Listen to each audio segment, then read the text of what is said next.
నమస్తే, welcome to BCN news. నా పేరు మానస. ముందుగా ముఖ్యాంశాలు. మంగళగిరిలో ఓడిపోయిన తర్వాత తాను ఈ నియోజకవర్గ ప్రజలకు మరింత దగ్గరయ్యానని తెలిపిన మంత్రి నారా లోకేష్. తిరుమలలో టీటీడీ సంరక్షణలో గోవుల మరణాలపై వైసీపీ నేత భూముల కరుణాకర్ రెడ్డి అసత్య ప్రచారం చేస్తున్నారన్న గన్ని వీరాంజనేయులు. వివిధ రకాల ఆరోగ్య సమస్యలతో ఇబ్బంది పడుతున్న బాధితులకు సీఎం రిలీఫ్ ఫండ్ చెక్లను అందజేసిన ఎమ్మెల్యే ధర్మరాజు. రాష్ట్రంలోని పేద విద్యార్థుల జీవితాలతో కూటమి ప్రభుత్వం చెలగాటమాడుతోందని విమర్శించిన మాజీ మంత్రి మేరుగు నాగార్జున. మంగళగిరిలో ఓడిపోయిన తర్వాత తాను ఈ నియోజకవర్గ ప్రజలకు మరింత దగ్గరయ్యానని మంత్రి నారా లోకేష్ తెలిపారు. యువగళం పాదయాత్రలో మరో హామీకి మంగళగిరి నియోజకవర్గంలో లోకేష్ అంకురార్పణ చేశారు. మంగళగిరి నియోజకవర్గం చిన్నకాకానిలో 100 పడకల ఆసుపత్రికి మంత్రి నారా లోకేష్ భూమి పూజ చేశారు. చిన్నకాకాని వద్ద 7.35 ఎకరాల్లోని 52.20 కోట్ల వ్యయంతో నిర్మాణం జరగనుంది. దేశంలోనే అత్యున్నత ఆసుపత్రిగా నిర్మాణం చేయనున్నారు. ఏడాదిలో ఆసుపత్రి నిర్మాణాన్ని పూర్తి చేయాలని సంబంధిత అధికారులకు మంత్రి నారా లోకేష్ గడువు విధించారు. ఈ సందర్భంగా మీడియాతో మంత్రి లోకేష్ మాట్లాడుతూ 1984లో 30 పడకల ఆసుపత్రి కోసం దివంగత మాజీ ముఖ్యమంత్రి నందమూరి తారక రామారావు వచ్చి శంకుస్థాపన చేశారని తెలిపారు. యువగళం పాదయాత్రకు వచ్చినప్పుడు స్థానికులు 30 పడకల ఆసుపత్రిని 100 పడకల ఆసుపత్రిగా చేయాలని తనను కోరారని చెప్పారు. ప్రైవేట్ హాస్పిటల్ కు దీటుగా 100 పడకల ఆసుపత్రి ఉంటుందని స్పష్టం చేశారు.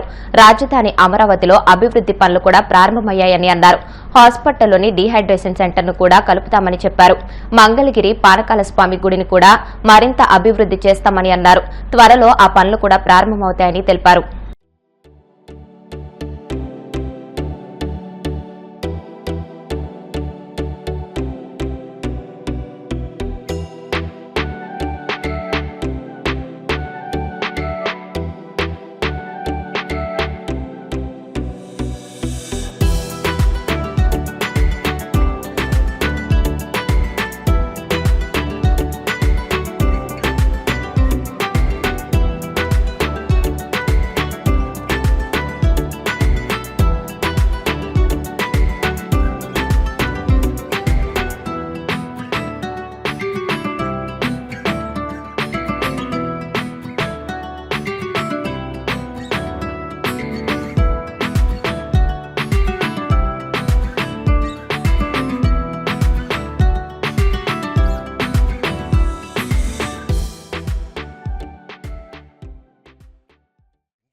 కార్యక్రమం ఉంది.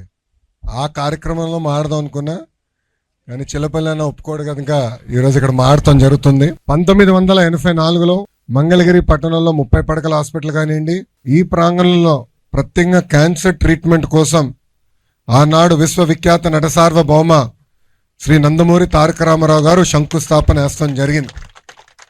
అంటే కరెక్ట్గా 4 దశాబ్దాల క్రితం ఆయన శంకుస్థాపన వేస్తాం జరిగింది. దాంట్లో భాగంగా మంగళగిరిలో ఉన్న హాస్పిటల్ కూడా పూర్తయింది. అనేక లక్షలాది మంది ట్రీట్మెంట్ కూడా తీసుకుంటాం జరిగింది. నేను ఎప్పుడైతే మంగళగిరి అభ్యర్థిగా వచ్చానో ప్రజలందరూ పదే పదే నన్ను ఒక విషయం కోరారు. ఈ 30 పడకల హాస్పిటల్ని ఏకంగా 100 పడకల హాస్పిటల్ చేయాలని వాళ్ళు కోరటం జరిగింది. ప్రత్యేకంగా వేదికమైన ఉన్న ఏదైతే హాస్పిటల్ కోసం పోరాడి సాధించుకున్న కమిటీ సభ్యులు కూడా నన్ను కలిసి ఇప్పుడున్న ప్రాంగణం కాకుండా కొంచెం పెద్ద ప్రాంతం ఉంటే, కొంచెం ల్యాండ్ పెద్దగా ఉంటే మెరుగైన సేవలు ప్రజలకు అందించవచ్చు అన్న ఆలోచనతో ఈ ప్రాంగణాన్ని మనం ఐడెంటిఫై చేసుకుంటాం జరిగింది. ఇది కూడా గతంలో లాగా ఏదో ఒక 100 పడకల ప్రభుత్వ హాస్పిటల్ కట్టి వదిలేయాలన్న ఆలోచన కాదు. వేదిక మీద ఉన్న మేమందరం కూడా దాదాపు 5-6 సార్లు కూర్చొని ప్రతిసారి ఒక 2-3 గంటలు మేము చర్చించి ప్రతి విషయం సున్నంగా అధ్యయనం చేసిన తర్వాతనే లేఅవుట్ కూడా ఫైనలైజ్ చేస్తాం జరిగింది. వేదిక మీద ఉన్న మా అందరి కళ ఒకటే, ప్రైవేట్ ఆసుపత్రికి ధీటుగా ఈ 100 పడకల ప్రభుత్వ ఆసుపత్రి ఉంటుంది. ఒక జోనింగ్ కానివ్వండి, స్టాఫింగ్ కానివ్వండి, మెరుగైన సదుపాయాలు కానివ్వండి అందించే లక్ష్యంతో మేమందరం ఉన్నాం. అమరావతి పనులు కూడా ప్రారంభమైనాయి. సో ఈ ఆసుపత్రికి బాగా రద్దీ కూడా ఉంటుంది. ఎందుకంటే వస్తూ ఉంటారు, ట్రీట్మెంట్ పొందుతూ ఉంటారు. ఇక్కడ ఆర్థో కానివ్వండి, డయాలసిస్ సెంటర్ కానివ్వండి, మన నియోనేటల్ కేర్ కానివ్వండి, అన్నీ కూడా ఇక్కడ అందిస్తాం జరుగుతుంది.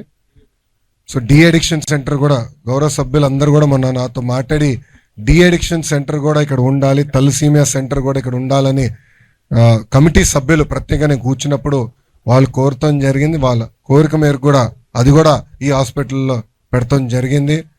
వాస్తవంగా కూటమి ప్రభుత్వం ఏర్పడిన తర్వాత గౌరవ ముఖ్యమంత్రి శ్రీ నారా చంద్రబాబు నాయుడు గారు ప్రతి నియోజకవర్గాల్లో 100 పడకల ప్రభుత్వ ఆసుపత్రి కట్టాలి అని ఒక నిర్ణయం తీసుకుంటాం జరిగింది. దాంట్లో భాగంగా 2వ కేబినెట్ మీటింగ్లో మంగళగిరి కోసం ఈ హాస్పిటల్ కూడా కేటాయిస్తాం జరిగింది. నేను అనేక సార్లు చెప్పా ప్రజలందరికీ, ఒక నిర్ణయం జీవితం మార్చుతుంది. నా జీవితంలో తీసుకున్న ఆ నిర్ణయం మంగళగిరిలో పోటీ చేస్తాం. 5,300 ఓట్ల మెజారిటీతో 2019లో ఓడిపోయాను. ఆ రోజు నుంచి ఒక పట్టుదల కసితో నేను పనిచేసి ప్రజలకి దగ్గరయ్యాను. ప్రజలందరూ నేను ఒకటే కోరాను, నేను ఏ మెజారిటీ అయితే ఓడిపోయానో దాని పక్కన ఒక 0 పెట్టి నన్ను గెలిపించండి. మీరు ఎంత ఎక్కువ మెజారిటీ ఇస్తే అంత కొండంత బలం నాకు అందుతుందని ఆనాడే నేను ప్రజల్ని కోరటం జరిగింది. ఆంధ్ర రాష్ట్ర చరిత్రలో ఎప్పుడు రాని విధంగా 91,000 మెజారిటీతో నన్ను గెలిపించి శాసనసభకి మంగళగిరి ప్రజలు నన్ను పంపించారు. తిరుమలలో టీటీడీ సంరక్షణలో గోవుల మరణాలపై వైసీపీ నేత టీటీడీ మాజీ చైర్మన్ భూమన కరుణాకర్ రెడ్డి అసత్య ప్రచారం చేస్తున్నారని, మత విద్వేషాలు రెచ్చగొట్టే కుట్ర జరుగుతోందని టీడీపీ జిల్లా అధ్యక్షులు గన్ని వీరాంజనేయులు విమర్శించారు. భీముడోలు కార్యాలయంలో ఆయన మాట్లాడుతూ గత ప్రభుత్వ హయాంలో టీటీడీ చైర్మన్ గా భూమన ఆలయ సంపదను దోచుకున్నారని ఆరోపించారు. కోట్లాది మంది ప్రజల మనోభావాలు దెబ్బతీసేలా నేడు టీటీడీపై తిరుమలపై తప్పుడు ప్రచారం చేస్తున్నారని, ఈ గోవుల మరణాల సంఘటనకు సంబంధించిన పలు వివరాలను గన్ని వీరాంజనేయులు మీడియాకు తెలిపారు. ఈ కార్యక్రమంలో టీడీపీ సీనియర్ నాయకులు కరణం పెద్దిరాజు, దూసనపూడి పుల్లయ్య నాయుడు తదితరులు పాల్గొన్నారు. ఈ రాష్ట్రంలో ప్రతిపక్ష హోదా లేని ఒక ప్రతిపక్షం అని చెప్పుకునేటువంటి వైఎస్ఆర్ కాంగ్రెస్ పార్టీ వాళ్ళ నాయకులు టీటీడీ ఏదైతే ఉందో మనందరికీ కూడా దైవ సమానుడైనటువంటి మనం అందరం కూడా బ్రహ్మాండంగా కొలిచేటువంటి ఏడుకొండల వాడైనటువంటి వెంకటేశ్వర స్వామి టీటీడీ దేవస్థానం ఏదైతే ఉందో ఆ టీటీడీ దేవస్థానంలో ఉన్నటువంటి గోశాలలో 100 ఆవులు మరణించాయంటూ దుష్ప్రచారం చేస్తున్నటువంటి ఈ సందర్భంలో ఈ యొక్క ప్రెస్ మీట్ పెడతాం జరుగుతూ ఉంది. అసలు జరిగిన విషయం కానీ అక్కడ ఉన్న విషయాలు కానీ ఎక్కడా కూడా ఏ ఒక్క విషయం మీద కూడా అవగాహన లేనటువంటి, అవగాహన రాహిత్యానికి అలవాటైనటువంటి వైఎస్ఆర్ కాంగ్రెస్ పార్టీ నాయకులు, ముఖ్యంగా భూమన కరుణాకర్ రెడ్డి, ఆయన గతంలో, ఎందుకంటే ఒక్క మాటలో చెప్పాలంటే వైఎస్ఆర్ కాంగ్రెస్ పార్టీ ఈ రాష్ట్రంలో మత విద్వేషాలని రెచ్చగొట్టడానికి చేసే ప్రయత్నం అది చెప్పడానికి మేమైతే ఖచ్చితంగా సాహసిస్తా ఉన్నాం.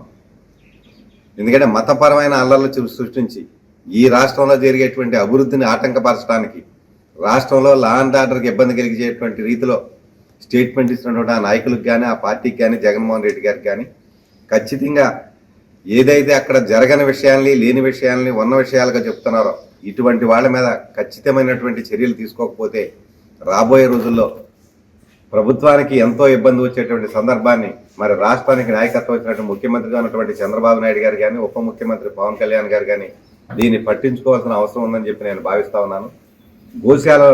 తిరుపతి గోశాలలో సుమారు 3,000 ఆవులుంటే అవన్నీ కూడా జియో ట్యాగింగ్ చేసి వాటికి దానా ఎప్పుడు పెడుతున్నారు, నీళ్లు ఎప్పుడు పెడతా ఉన్నారు, వాటి సంరక్షణ ఎలా ఉంది అంతా కూడా వీడియో కవరేజ్లో ఎప్పుడు కూడా సీసీ కెమెరాలు పెట్టి పర్యవేక్షిస్తున్నటువంటి సందర్భంలో 100 ఆవులు ఒకేసారి చనిపోయాయని చెప్పి ఇది టీటీడీ అసమర్థత అని చెప్పి ప్రజలందరికీ కూడా ఒక చెడు సంకేతం వెళ్ళేలాగా చేసేటువంటి ప్రయత్నాన్ని మేము పూర్తిగా ఖండిస్తా ఉన్నాం. ఎందుకంటే యావరేజ్ను చూస్తూ ఉంటే అక్కడ తిరుపతి పెద్ద తిరుపతిలో ఉన్నటువంటి గోశాలలో 3,000 ఆవులు ఉన్నటువంటి ఆ యొక్క గోశాలలో 3 నెలలకు ఒకసారి మనం లెక్క చూస్తూ ఉంటే గత సంవత్సరాల్లో అనేక సంవత్సరాల నుంచి ఒక గణాంకాలు తీస్తే ప్రతి 3 నెలలకు కూడా 10 ఆవులు మరణిస్తూ ఉన్నాయి. అవి ఏమైనా జబ్బు పడవచ్చు, లేదా మనం ఏదో ఈయనకి అంటామంటే ప్రసవ సమయంలో అవ్వచ్చు, లేదా వ్యాధుల బారిన పడవచ్చు, లేదా కొన్ని ఏజ్ ఎక్కువై కూడా ఉండొచ్చు. ఇటువంటి సందర్భాలు చూసుకుంటా ఉంటే ప్రతి 3 నెలలకు ఒకసారి 10 గోవులు చనిపోయేటువంటి సందర్భం గత కొన్ని సంవత్సరాలుగా అక్కడ రికార్డ్స్ అన్ని కూడా చెప్తా ఉన్నాయి. ఇప్పుడు కూడా గత 3 నెలల్లో కూడా గత 3-4 నెలల్లో కేవలం 30 ఆవులు మాత్రమే టీటీడీ గోశాలలో మరణించిన విషయాన్ని ఇదేమి కొత్తగా కాదు, లేకపోతే అక్కడ ఏదో అశ్రద్ధ చేసి కాదు. మొత్తం ప్రతి ఒక్క ఆవుని కూడా జియో ట్యాగింగ్ చేసి దానికి మేత పెట్టే విధానం కానీ, నీళ్లు పెట్టే విధానం కానీ, దాన్ని సంరక్షించే విధానాన్ని కానీ అంతా కూడా చూస్తున్నటువంటి ఇటువంటి సందర్భంలో మరి ఈ దుర్మార్గులైనటువంటి వైసీపీ నాయకులు, ముఖ్యంగా భూమన కరుణాకర్ వివిధ రకాల ఆరోగ్య సమస్యలతో చికిత్స చేయించుకుని ఆర్థికంగా ఇబ్బంది పడుతున్న పలువురికి వైద్య ఖర్చుల కోసం MLA Dharmaraju CM relief fund చెక్లను ఆయన కార్యాలయంలో అందజేశారు. ఉంగుటూరు నియోజకవర్గంలోని 25 మంది లబ్దిదారులకు 17 లక్షల రూపాయల విలువ కలిగిన సీఎంఆర్ఎఫ్ చెక్లను కూటమి నాయకులతో కలిసి ఎమ్మెల్యే అందించారు. ఈ కార్యక్రమంలో ఉంగుటూరు, నిడమరు, గణపవరం, భీమడోలు మండలాలకు చెందిన లబ్దిదారులు, కూటమి నాయకులు, బాధితులకు సీఎం రిలీఫ్ ఫండ్ చెక్లను అందజేసిన ఎమ్మెల్యే ధర్మరాజు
అనకాపల్లి జిల్లా కోటవ్రట్ల మండలం కైలాసపట్నంలోని బాణాసంచా తయారీ కేంద్రంలో అగ్ని ప్రమాదం సంభవించింది. ఈ మంటల్లో చిక్కుకుని 3 వ్యక్తులు సజీవ దహనమయ్యారు. మరో 3 తీవ్రంగా గాయపడ్డారు. స్థానికులు వెంటనే స్పందించి అగ్నిమాపక సిబ్బందితో పాటు పోలీసులకు సమాచారం అందించారు. అగ్నిమాపక సిబ్బంది ఘటనా స్థలానికి చేరుకుని మంటలను అదుపు చేశారు. పోలీసులు క్షతగాత్రులను సమీపంలోని ఆసుపత్రికి తరలించారు. అయితే వారికి మెరుగైన వైద్య చికిత్స కోసం నర్సీపట్నంలోని ఆసుపత్రికి తరలించారు. వారిలో 3 పరిస్థితి ఆందోళనకరంగా ఉందని తెలిపారు. ఇక ఈ అగ్ని ప్రమాదం సంభవించిన బాణసంచా కేంద్రానికి ప్రభుత్వ లైసెన్స్ ఉందని ఉన్నతాధికారులు స్పష్టం చేశారు. ఈ ప్రమాదంపై పోలీసులు కేసు నమోదు చేసి దర్యాప్తు చేస్తున్నారు. ఈ క్రమంలో ప్రమాదానికి గల కారణాలు ప్రత్యక్ష సాక్షులను అడిగి పోలీసులు తెలుసుకుంటున్నారు. ఘటనా స్థలాన్ని పోలీసులు ఉన్నతాధికారులు సందర్శించారు. దాదాపుగా 12 మంది మృతి చెందినట్లు సమాచారం. ఇప్పుడు కాసేపు ప్రకటనలు.